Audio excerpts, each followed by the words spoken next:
Welcome to Ghostly. Is the Pere Lachaise Cemetery haunted? Ghostly is a podcast that comes out every other week. In each episode, we take a ghost story or a paranormal event and look into its complete history. Rebecca then gives us evidence proving that the story is real, and my job is to debate those pieces of evidence and get you, the listener, prepared to vote on if it's real or not. If you haven't yet, please hit that subscribe button. And as always, we're your host. I'm Pat. And I'm Rebecca. So this episode's coming out a week late, and I'm sorry about that, but this is going to happen from time to time because of the kidney transplant and stuff like that. There's too many other things that I have to do. Lots of appointments and all sorts of things, but we're back on track, and I'm excited for this. Yeah, for the Pere Lachaise. Pere Lachaise. That's Pere how Lachaise. Rick Steve says it. So we're maybe an American pronunciation, but we're going with it, and we apologize in advance. I would have thought it was Pere Lachaise, and I don't. Like you maybe. That could be. I don't do French very well. I barely do English.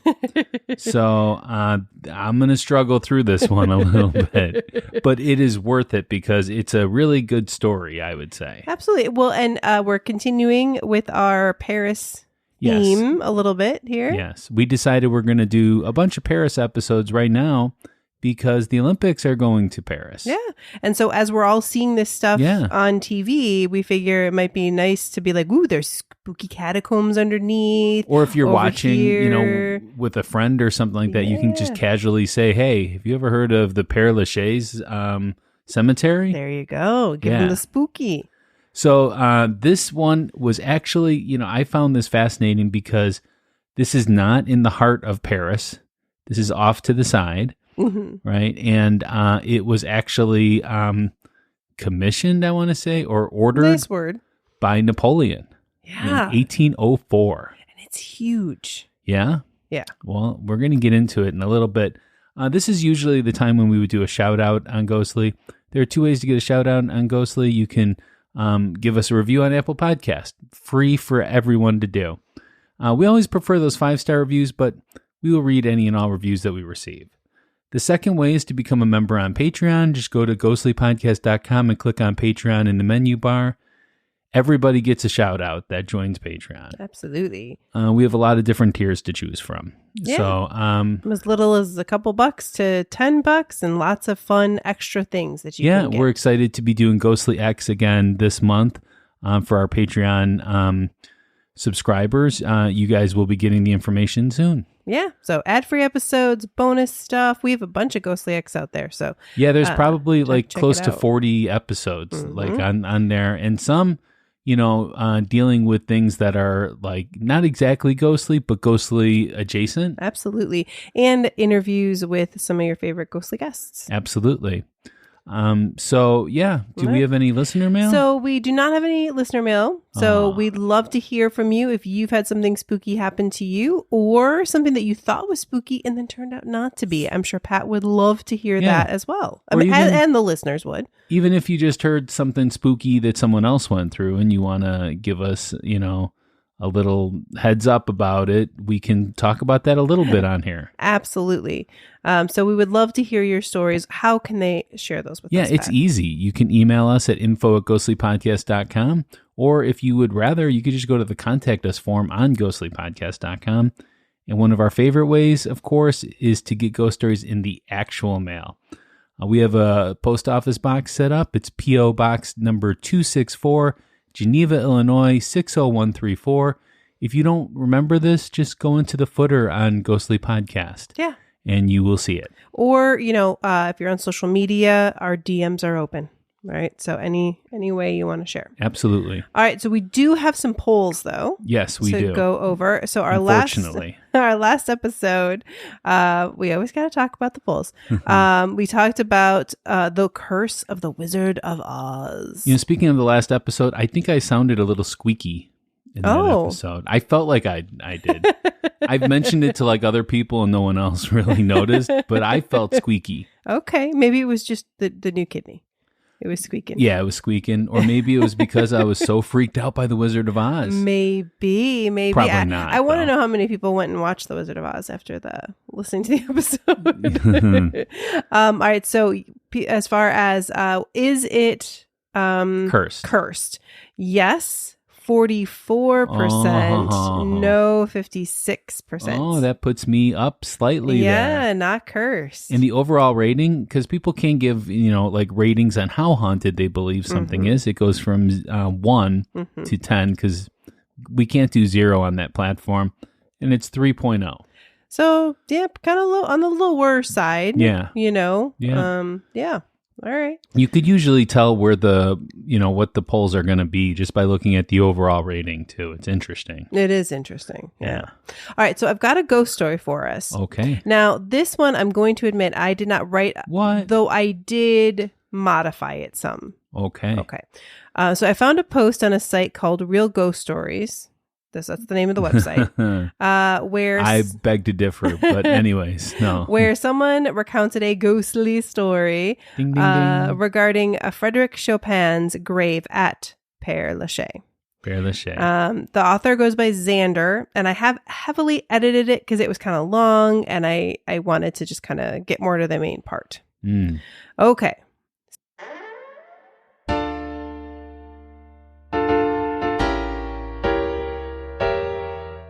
It's time for a spooky tale from our Père.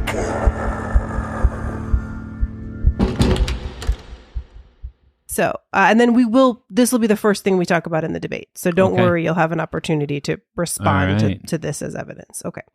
I was 14. It was 1978. We were on a student trip to Spain and France.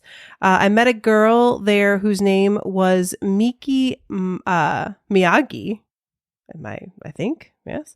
And she was a Japanese resident of Canada. How she ended up on our student trip, I don't know. But she was about 17 and quite worldly. She gave me her reason for coming on the trip. She was a great aficionado of Chopin and wished to visit his grave. She was in the process of reading a book of his love letters with some paramour or another.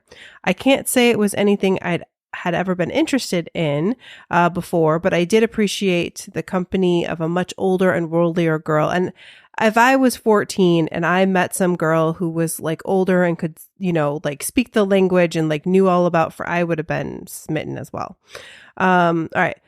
Miki spoke fluent French and I was just starting out. I remember taking a metro, then a bus. How the chaperones of the trip ever allowed us to run about on our own in Paris at that age, I'll never know.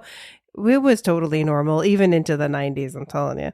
I remember her asking for directions of the French people and being fully conversant with them, which was very impressive.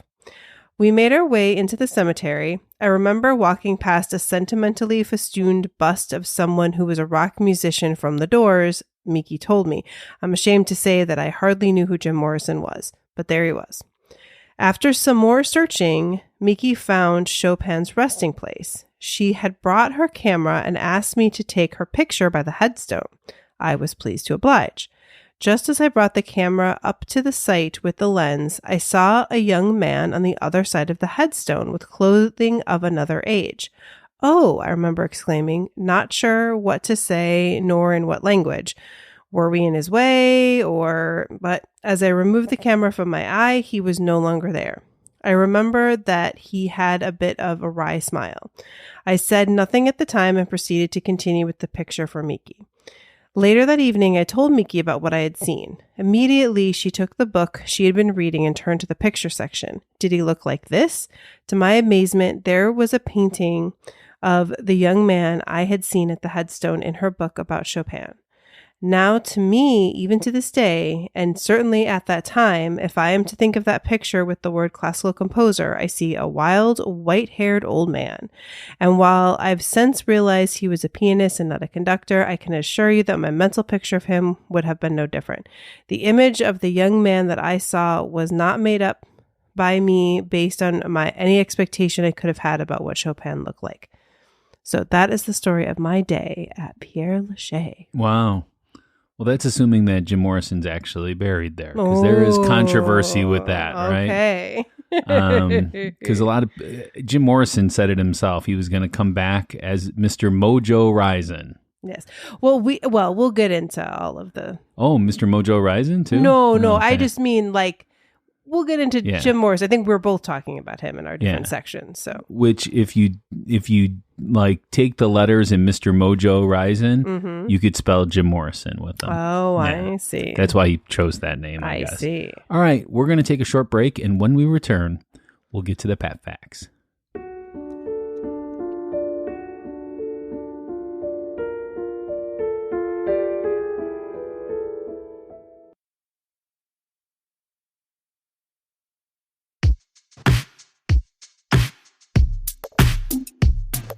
Pat's Facts.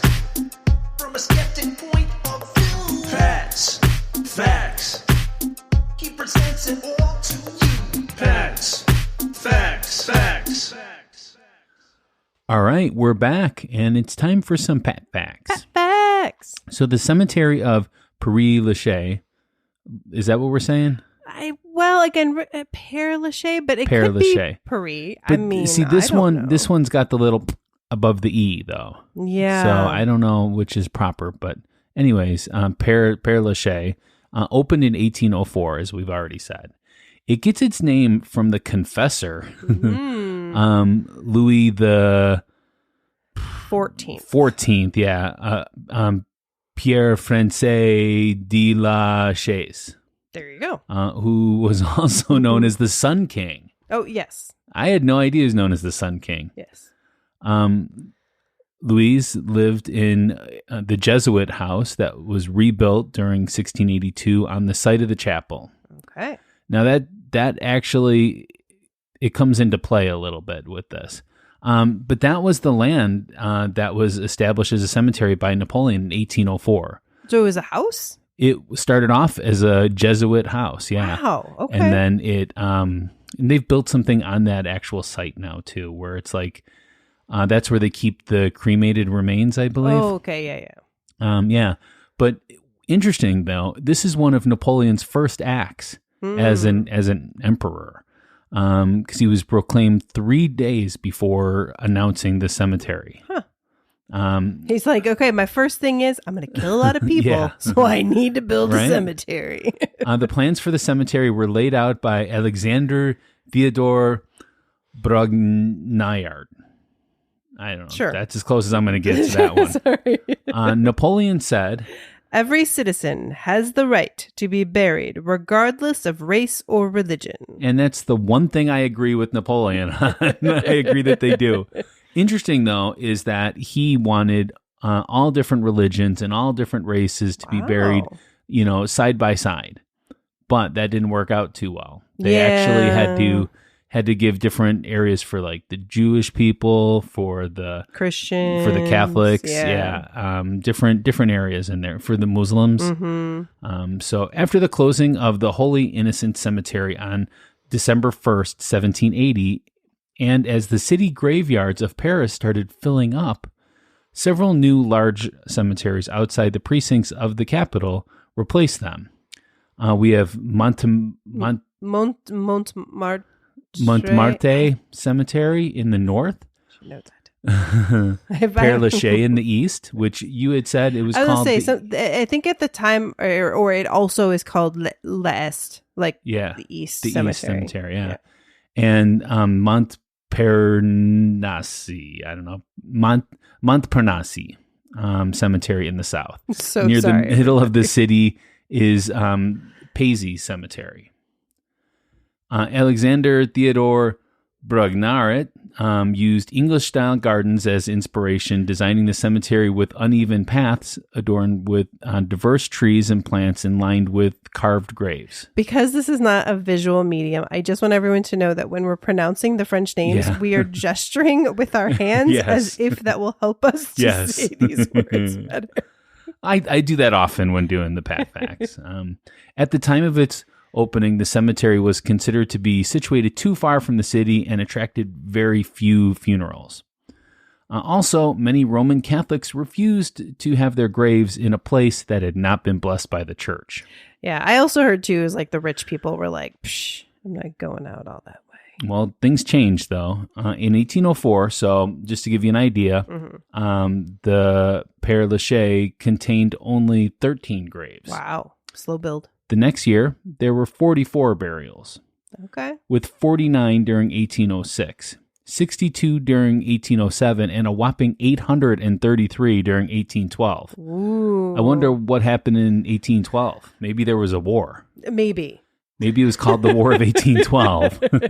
Well, I think that was here, but yes, I think there was. But a I war, think they brought remains over there, though, too.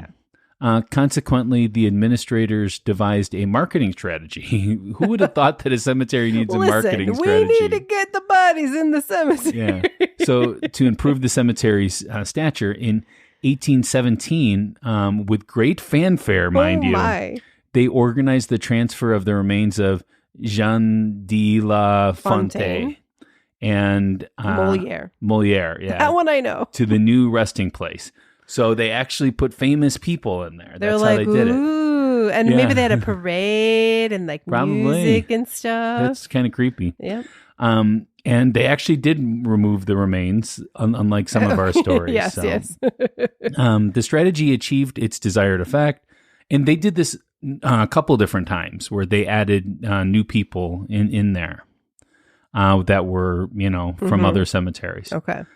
People began clamoring to be buried among the famous citizens. Records show that Pere Lachaise contained more than 33,000 graves in 1830. Wow, from 1812 to 1830, It went from 833 to 33,000. Well, that was 833 burials.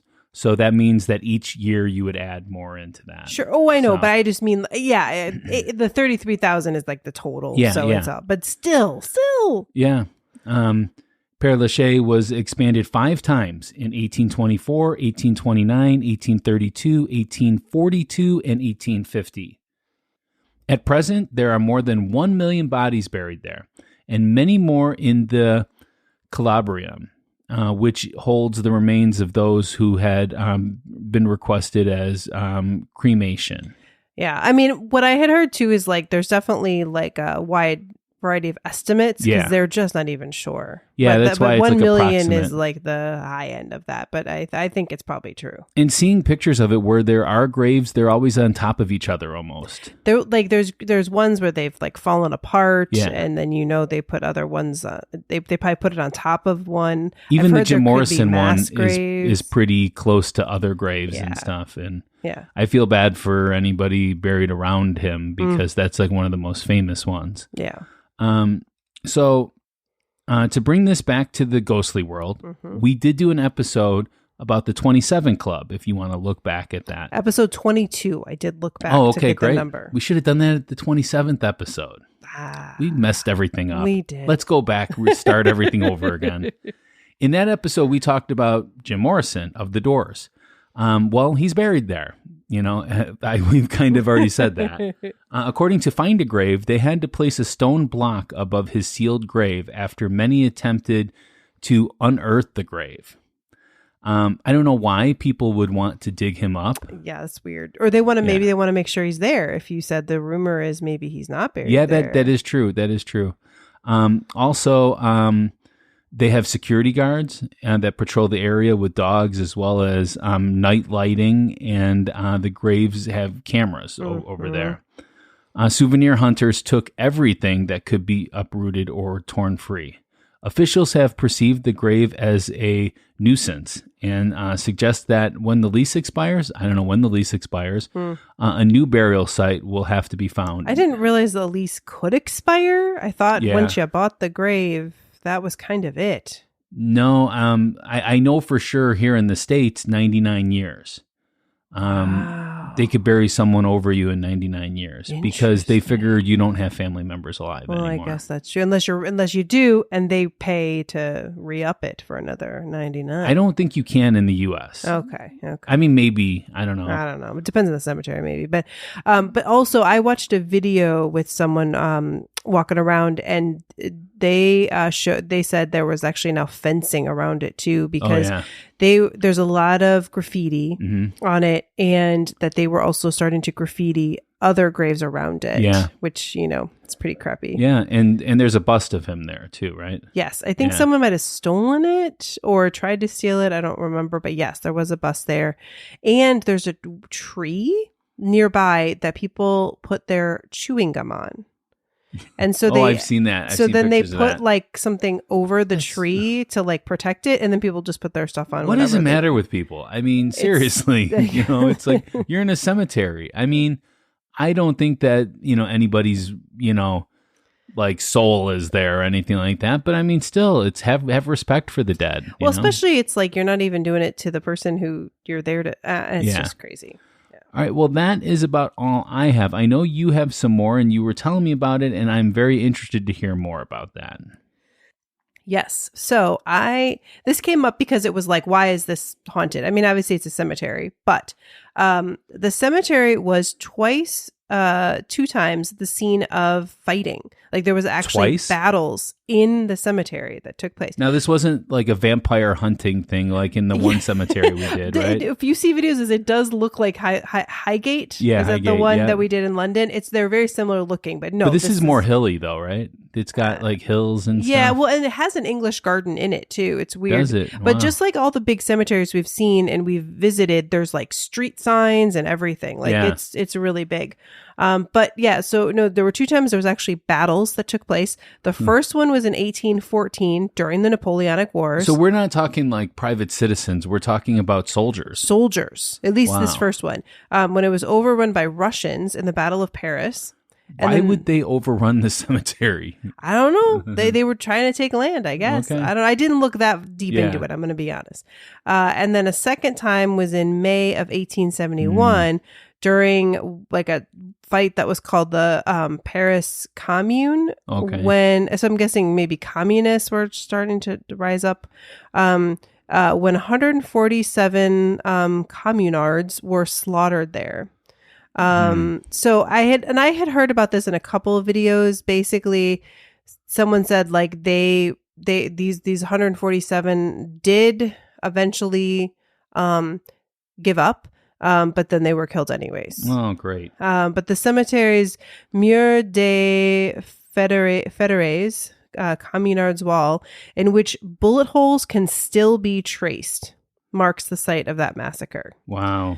Pere Lachaise contains several monuments also dedicated to like war dead and victims of the Holocaust. Wow. Oh, that's good. Yeah. They have that. Yeah. But it is crazy that there was actually fighting and people died in battle in the cemetery. Wow. Yeah. I mean, it's a huge cemetery. Like we don't have anything equivalent to that. I don't think. I don't think so. Like even Graceland, which we would say is a huge cemetery here. Right. It's not anywhere near the size of this one. Yeah. I mean, I don't know, Arlington. I don't, oh, yeah. Yeah, maybe, but that's a national cemetery. So, right. Yeah. This one is kind of a national. Yeah. Yes, but it's also a city, you know? Yeah. All right. Well, yeah. So anyways, I just thought that was an interesting bit of history. All right. Well, we're going to take a short break. And when we return, Rebecca's got some evidence, I guess. You bet. All right.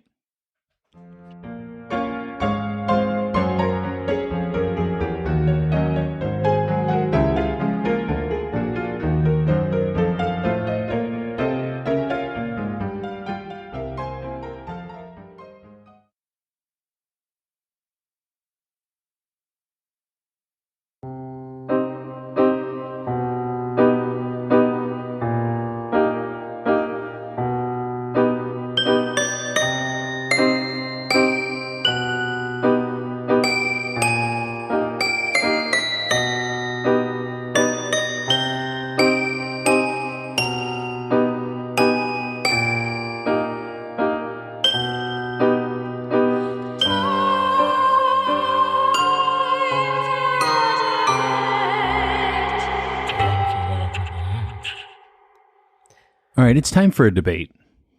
Let's do this. Absolutely. All right, so let's talk about that story, right? So the first one we're going to talk about is Frédéric Chopin, a Polish-French pianist and composer.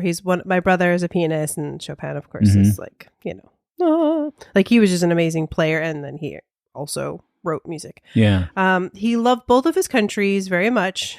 But above all, he was so afraid of being buried alive that he had his body buried in Paris and his heart buried in Warsaw, Poland. Wow, that's interesting. So that alone is a little bit crazy, but ghosty, we have the story from earlier. Okay, so you're saying that there's a photo. I have not seen this photo, though. Well, the person who wrote the story said, I mean, this was back in the 70s. Okay. There was some, they didn't like have a digital photo, and she didn't keep in touch with this girl. So she Okay. never, but it also, to me, in reading the story, sounded like she saw this guy through the viewfinder and then was like, what? And took it down, and he disappeared. Yeah. And then she took the photo. Like, I don't know. Okay. Yeah. Yeah, well, I mean, there's nothing to verify this at all. So, I mean, it's just a story that one would tell. And I don't know who this person is. I don't know if I can believe them. So I'm going to have to go 0 on this one. I don't, I have no idea if this person is honest or not. What if this person lies all the time? Well, or they are like super truthful. Yeah, I don't know. So I'm going to have to give it a 0. There's not enough to verify this on. I'm going to give it a 6. I mean, it was a 6, while okay. ago. She was young, but it is also really weird. I mean, again, this place has a lot going on in it. So, Okay. all right, here we go. Let's talk about the other grave that was mentioned in that story and that we have mentioned, Jim Morrison. Yeah. So as you talked about earlier, I think we did talk about, actually, I think we did even talk a little bit about his grave maybe in that episode. Probably. I didn't go back and listen. And it's been a while, so I think Yeah. it's worth revisiting for all of us. Sure. So, okay, here's the ghosty thing. In 1997, during a trip to Paris, a rock historian named Brett Meisner visited Jim Morrison's grave and asked a friend to take a photo of him in front of his idol's grave. But when he presents the photo to one of his assistants, they discovered that behind Brett in the photo is a white-clad figure who appears to look much like Jim Morrison. And people claim that they did a lot of, like, it's been analyzed and no one can really find any particular special effects or weird editing from the photo. Yeah, I think this might have to do with the history of his grave there. There's been a lot of occult activity there as well. There's a lot of stuff. There's like stuff that it's not appropriate to talk about on Ghostly that's happened at that gravesite. Yeah. It's sad, I mean, it's somebody that passed. I think you should let them be, But I don't think that this is a picture of Jim Morrison. I think if it's anything, it is a picture of somebody else that's there. That's a fan or something. Oh, I see. Because it really does look like a person, but it doesn't. I don't know. It's hard. Like there's definitely a little bit of see-throughness to it. Yeah. But that could be from like a double exposure too. I don't know what year this was taken in. I don't think 97. Yeah. And he talked about it in 2002. I don't think this was a digital picture though. No. So. He said that his life was never the same after the photo and that he like regretted for the better. No, Oh, okay. like he got divorced, like it was bad. So, yeah. So I'll definitely put, an article with the link to the photo in our show notes. Absolutely. If you're not checking those out, you should. I'm going to go 0 on this one though too. So. Oh, okay. This one's an 8 to 8. me. Okay. Yeah, Wow. definitely. You're not sure if it's Jim Morrison, but you're sure it's some kind of ghostly. Oh, I thing. think it's Jim Morrison, but Okay. it But as I definitely said, looks ghosty. there's been this whole thing about, is he actually buried there? I think he is. They never did an autopsy. Yeah, I mean, When someone dies of drug overdose in a bathtub, you think they would do an autopsy, but they rushed this. yeah. But it's also, he was a famous guy. It was Paris. Maybe Yeah. they didn't want the, I try not to be too conspiratorial when I can. But you kind of are, because you're talking about ghosts though too. So this is Well, I don't know if that's conspiracy. I mean, it's along the same lines, I would say. It's a fine line, and I think I do well. There's like reality, and then there's this other part. Anyways. All right. Next is Adolphe Thiers, Okay. who was the French prime minister in 1836, 1840, and 1848. Thiers was an opponent of Napoleon, and he is said to haunt his own tomb. And basically what happens is when people are by his tomb, he tugs at their clothes. Oh, okay. So that's it. There's reports that when you're walking by his tomb, he's tugging at your clothes. Yeah, but there's nothing really. I mean, like you don't have any particular people that mention No, this? I did not find anybody that like Okay. tells a story of having that happen to them. And we have no video or picture evidence with this. I mean, I hate to bring that up. It's just I'm trying to assess I gotcha. the story here. Just seems like a weird thing that people would make up. Yeah, but it seems like maybe it could be. I would like to see what the grave looked like, because maybe there's something there that you pass over and it feels like it tugs on you then. So I don't know. I'm going to give it a 1 just because I have no idea about this one. There's so many different variables in this story, but there's nothing really substantial that proves anything. Just that people have said that, and by people we mean we have no idea who said it and how many people. So I'm going to give it a 6. Okay. Because again, we don't have specific names, but it also seems like a weird little story to like have a bunch of people make up. Okay. Okay. Oh. I love our last 2. This one is my favorite though that we're about to do. That you even named them. Yes. So this is a story of a vampire. Of course it is. But an energy vampire. Okay. Not like a blood-sucking one. Are we talking Lestat? No, because he is not an energy vampire. I mean, he is a little bit, he is too. a little bit, yeah. If you guys are not watching Interview with the Vampire, the new TV show, it's great. All right, I will say this. So it's had 2 seasons now. Yeah. The second season I felt was a little slow, or I felt it was going one way. Like I had no idea. The last couple of episodes were just like, bam, they like hit me, they slapped me upside my face. Like the first season was so like good. every episode was amazing. Second season, it was like good. Oh my goodness. Yeah. Now, again, if you've read the book and you're like, I love this book and it can never be changed, then don't. But this is, I mean, the idea behind Interview with the Vampire, the series now, is that he's remembering it in a different way. Right.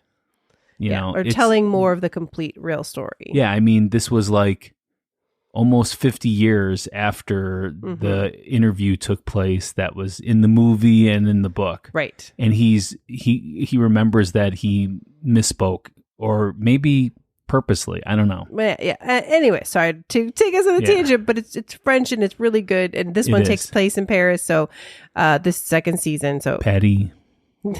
So definitely check it out if you like it. Okay, the mausoleum of the Baroness Demidov or Elizabeth Stroganoff. That's 2 really different names there. She goes kind of like, I've seen it by like either or the Baroness Stroganoff. Like there's a combination. Her mausoleum is one of the biggest at Pere Lachaise. Like if you see it, people are like looking up at it. Like it's crazy. Like there's stairs. Yeah. There's stairs to get up to her. Okay. Elizabeth was born in Russia. But that's why the Stroganoff and all that. Yeah. But she lived in Paris for a long time. She died at the age of 39 in 1818 and was really, really wealthy. She included an unusual challenge in her will. And this is backed up by like newspaper articles. Okay. Anyone brave enough to spend 365 days and 366 nights inside her mausoleum close to her tomb would inherit a large sum of her money.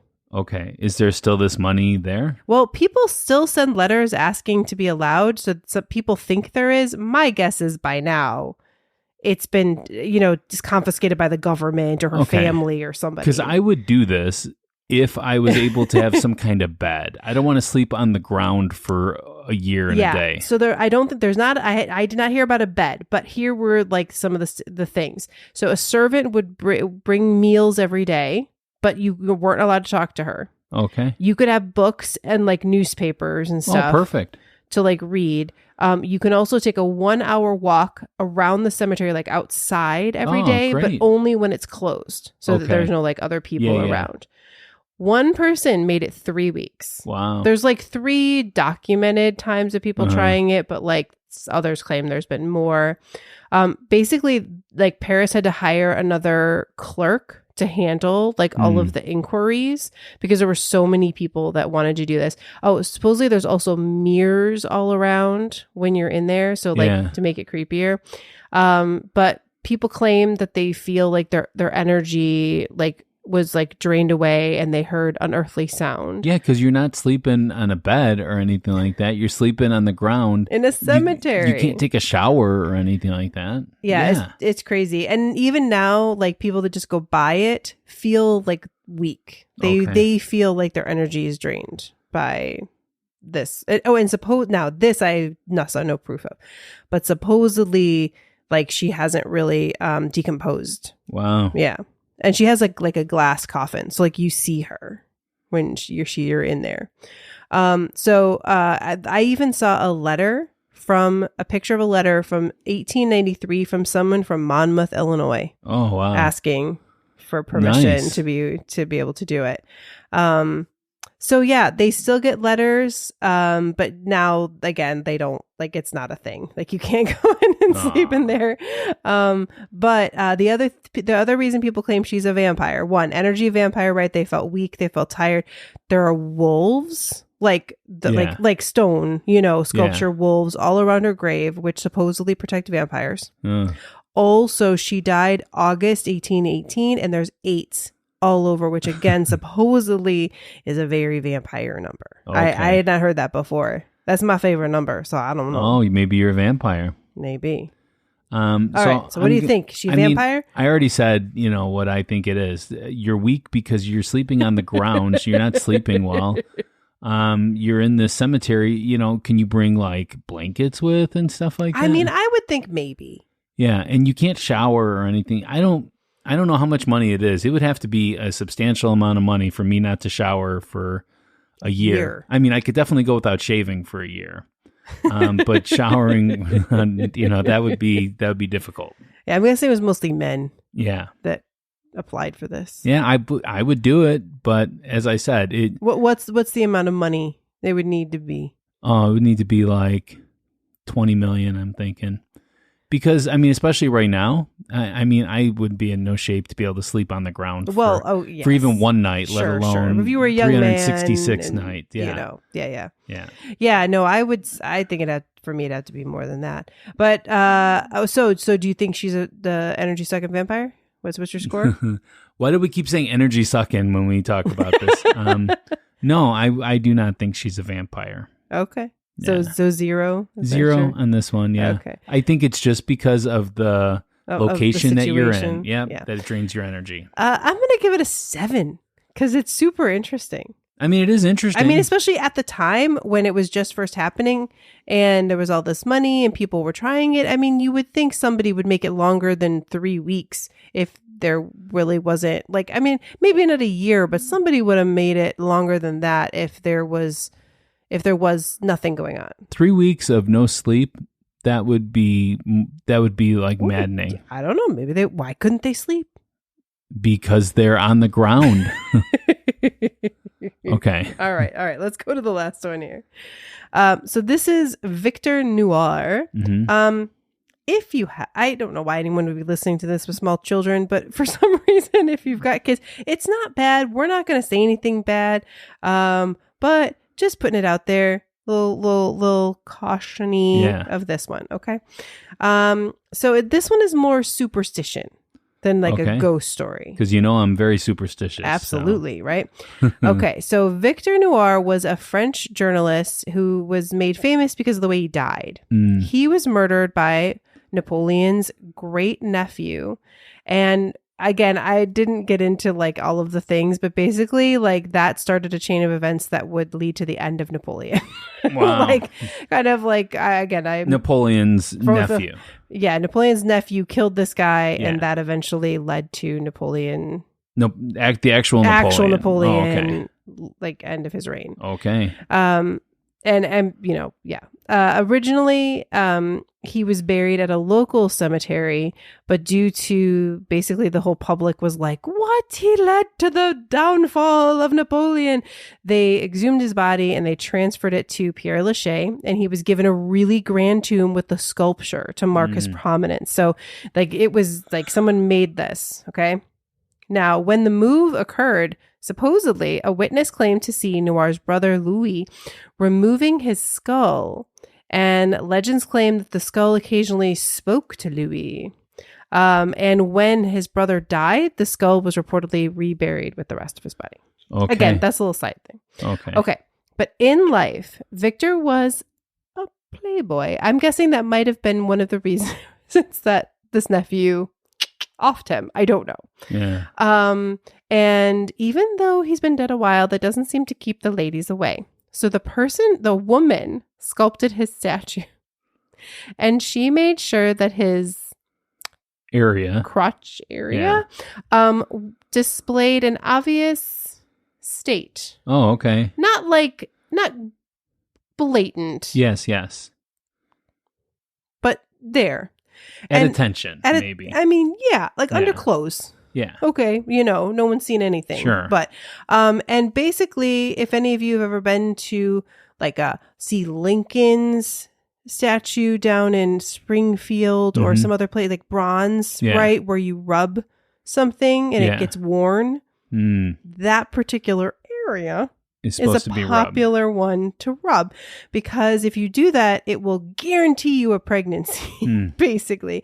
Or if you kiss him on his lips and rub that area, and place a rose near his head, then you'll have a great relationship. Maybe you'll get married, or again, they look to get pregnant. So it's basically a fertility kind of or relationship-y thing. This is ridiculous, Rebecca. I'm sorry. Well, people do it. Okay, I mean, they might, but I mean, like the Blarney Stone, people have kissed the Blarney Stone. Yes, exactly like that. Forever, and he's supposed to give you the gift of gab. Well, I already have the gift of gab. I'm talking all the time. I don't need that. But yeah, I'm not going to kiss his lips and give him a rose. I'm guessing it's more the ladies. Yeah. That do. Are you going to do that? I don't know. I'll have to think about it if I go there. It would be really tempting. I'm not going to lie. I'm going to go 0 on this. I don't think there's any substantial evidence proving that this is true, or everybody that, couldn't conceive that wanted to would go there. I mean, I don't know. There's a lot of stuff there. So I'm going to say 5 for this one. It's possible. Big 0. All right, so that brings us to the closing argument. Oh, what's your overall rating? So my overall rating then, I'm gonna say 7. Okay, I'm gonna say 1 because I gave 1. Okay. This is the closing argument. This is our last chance to convince you to vote our way. We are each given 1 minute of uninterrupted time, Rebecca. Mm-hmm. We will time each other on our cell phones to keep each other honest. Rebecca, are you ready? I am ready. And go. All right, so I think the Pere Lachaise Cemetery is haunted. Number one, obviously, it's a cemetery, so lots of dead bodies. People move there, so they're disturbed. Different body parts and buried in different cities. We have people showing up in pictures, grabbing at people, stealing energy. To me, I would just say that the battles there, it's haunted. All right. You had like 30 seconds left. There you go. All right. Are you ready? Yes, I am. Okay. And go. So just because it's a cemetery doesn't mean that it's haunted. I would say that there hasn't been enough evidence in this particular episode to prove any kind of haunting. The only physical evidence that we have is the picture of Jim Morrison, which, I don't think it was Jim Morrison. So I'm going to have to say no to this one. That's it. That's it? Yeah. All right. We both did quick arguments today. So I want to thank everyone so much for listening. Please share us with your friends and family, as word of mouth is our best advertisement. Remember to hit that subscribe button if you haven't done so yet. And, I always like to give a shout out to our VIP producers over on Patreon. We have Andrew, Alicia, Becky, Kim, Ernie, Cindy, Kevin, Jessica, Alice, Aaron, Hope, Rachel, and Candy. So on the next episode of Ghostly, we will be talking about the La Bastille prison of Paris, and it comes out on July 31st. Yes. And I also, we'll mention this again, but for those that didn't stay, but we've got some live appearances coming up in August and in October. Yes.